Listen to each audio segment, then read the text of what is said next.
Hello everyone, आज है 15 अगस्त और आज इस वीडियो में हम बात करने जा रहे हैं भारत हैवी इलेक्ट्रिकल्स लिमिटेड के बारे में, जिसको हम भेल के नाम से भी जानते हैं। 52-53 रुपीस का शेयर है, सरकारी कंपनी है और मैन्युफैक्चर की अगर हम बात करें तो भैया one of the best company आप कह सकते हो सरकारी में अगर हम कंपेयर करते हैं तो वीडियो में हम उसी के बारे में डिस्कस भी करेंगे। इनके नतीजे भी आए थे, उसके बारे में हम ऑलरेडी काफ़ी कुछ डिस्कस कर चुके हैं, लेकिन साथ ही साथ ये भी चर्चा करेंगे कि खरीदारी के यहाँ पर मौके अगर बनेंगे तो कहाँ पर बनेंगे और क्या चीज़ें आपको यहाँ पर ध्यान में रखनी चाहिए। वीडियो को शुरू करूँ उससे पहले अगर आपने अभी तक चैनल को सब्सक्राइब नहीं किया है तो प्लीज़ अभी इसे सब्सक्राइब कर लीजिए, क्योंकि आगे भी बहुत सारे वीडियोस हैं जो आपको काफ़ी ज़्यादा हेल्प करेंगे।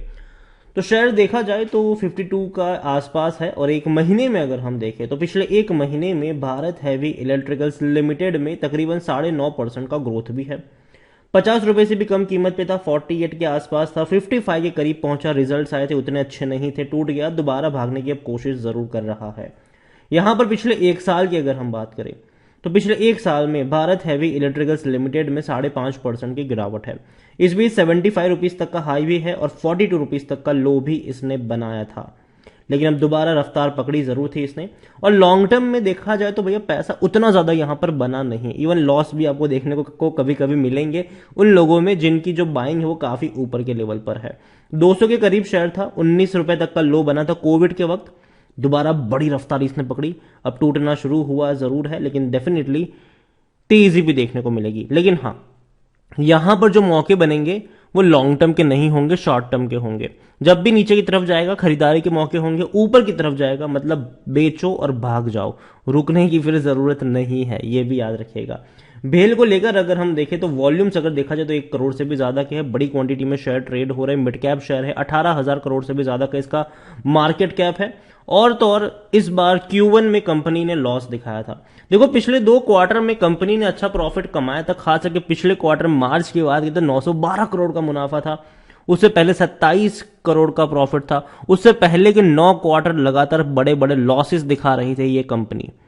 तो जब 2 क्वार्टर में अच्छे रिजल्ट्स आए तो उम्मीदें बढ़ चुकी थी इससे, लेकिन ये ऐसा हुआ नहीं।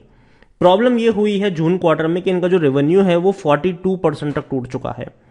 जो रेवेन्यू इससे पहले 8,000 करोड़ का था क्वार्टरली, वो हो चुका है 4,675 करोड़ के आसपास। तो प्रॉब्लम है। प्रॉफिट की जहां तक बात की तो 912 करोड़ का प्रॉफिट था, ठीक है, वो इस बार लॉस में हुआ है, 150 से 188 करोड़ का लॉस हुआ है इनको। तो नेगेटिव पॉइंट है ये डेफिनेटली। हालांकि पिछले साल से कंपेयर करेंगे तो अच्छा लगेगा, क्योंकि पिछले साल इसी क्वार्टर में 445 करोड़ से भी ज्यादा का लॉस हुआ था और जो इनके रेवेन्यू थे वो 2,900 करोड़ के थे। तो उसी कंपेयर में आपको डेफिनेटली कह सकते हो कि हाँ रेवेन्यू भी बड़े हैं, प्रॉफिट भले ही नहीं है लेकिन लॉस कम हुआ है, लेकिन फिर भी लॉस होता है। यहां पर अगर आप बात करें तो प्रमोटर के पास ज्यादा मतलब सरकारी है, यहाँ पर प्रेसिडेंट ऑफ इंडिया सबसे बड़े प्रमोटर, एक भी शेयर गिरवी नहीं है। अब सरकार किसको बेचेगी भैया अपना हिस्सा, यहां पर देखा जाए मतलब गिरवी रखेगी, ठीक है, बेच तो रही है लेकिन गिरवी रखेगी। तो यहां पर 63.17% की होल्डिंग प्रमोटर के पास है। LIC 10.07% की होल्डिंग लेकर बैठे हुए हैं यहां पर जरूर।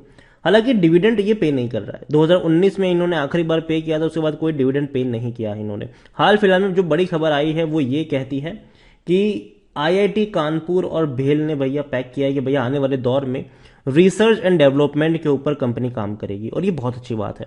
देखो IIT डेफिनेटली इंडिया की वन ऑफ द रेप्यूटेड आप कह सकिए कि इंस्टीट्यूशन है, और उन्होंने भेल के साथ ये चीज करी हुई है और आने वाले दौर में जॉइंटली काम करेंगे वो emerging opportunities in Indian defence and aerospace sector. देखो डिफेंस और एरोस्पेस डेफिनेटली एवरग्रीन रहने वाले हैं, और जो कंपनी यहां पर अच्छी अपनी महारत हासिल करेगा उनको भैया काफी ज्यादा फायदा फ्यूचर में मिलेगा। और मेरे हिसाब से भेल जो है वो डेफिनेटली यहां पर अच्छा काम कर सकता है आने वाले दौर में। तो ये एक अच्छी बात जरूर है भेल को लेकर, और डेफिनेटली नए टैलेंट के साथ कंपनी काम भी करेगी, जो कि अच्छी बात होगी।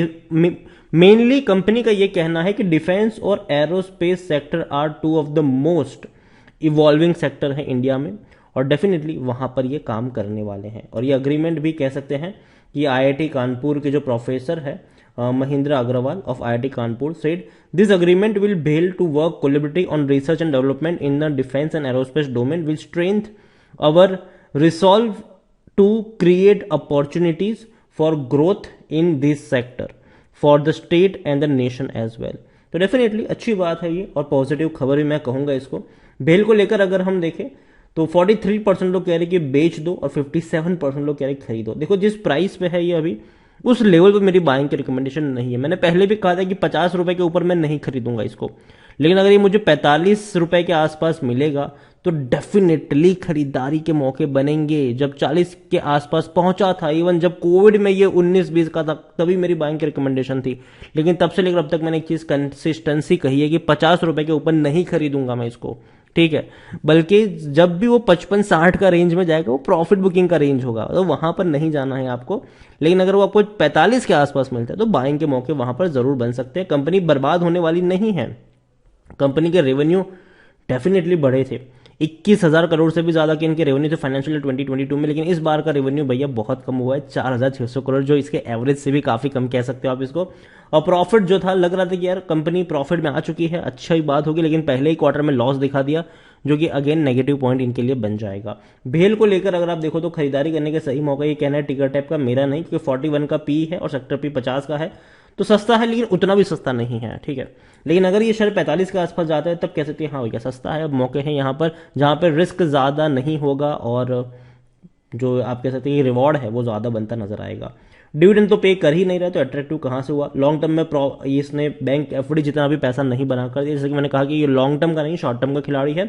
सिर्फ 5% एनालिस्ट ही हैं जो खरीदारी करने की यहां पर बात कर रहे हैं। शेयर होल्डिंग में अगर आप देखोगे तो 63.17% की होल्डिंग प्रमोटर के पास है, 1.50 mutual funds, 11.09 other domestic institution के पास है और 4.22% की होल्डिंग एफआईएस के पास है। 20.02% की होल्डिंग रिटेल एंड अदर्स के पास देखने को मिल रही है। देखो भेल को लेकर मैं अगर कहूं तो पहली बात तो ये कि सरकारी कंपनी है और इसीलिए काफी ज्यादा अंडर वैल्यूड है ये, ठीक है। अगर सरकार फ्यूचर में, हालांकि इसका कोई प्लान नहीं है अभी, लेकिन कल को फ्यूचर में सरकार ये अनाउंस करती है कि अच्छा हम भेल को बेचेंगे, प्राइवेट प्लेयर के हाथ में देंगे, तो एकदम से ये शूटअप हो जाएगा, मतलब अच्छी खासी रफ्तार दिखा देगा। लेकिन तब तक अगर हम देखें तो तेजी और गिरावट वाला चूहे बिल्ली का खेल यहां पर चलता रहेगा, ठीक है। थोड़ी बहुत तेजी आई, वापस टूटेगा, वापस नीचे से ऊपर की तरफ जाएगा, ये चलता रहेगा यहां पर। और भेल देखो सरकारी अनाउंसमेंट पे सरकारी कंपनियों बहुत ज्यादा डिपेंड होती है। सरकार ने कोई पैकेज अनाउंस कर दिया, भाग गया शेयर, सरकार ने कुछ ये कर दिया, भाग गया शेयर। तो सरकारी अनाउंसमेंट पे बहुत चीजें डिपेंड करती है और कल को मान लो कि कोई बहुत बड़ा ऑर्डर भी इनको मिल गया तो ये भाग जाएगा। तो न्यूज पे डिपेंडेंसी इन शेयरों की ज्यादा देखने को मिल जाती है।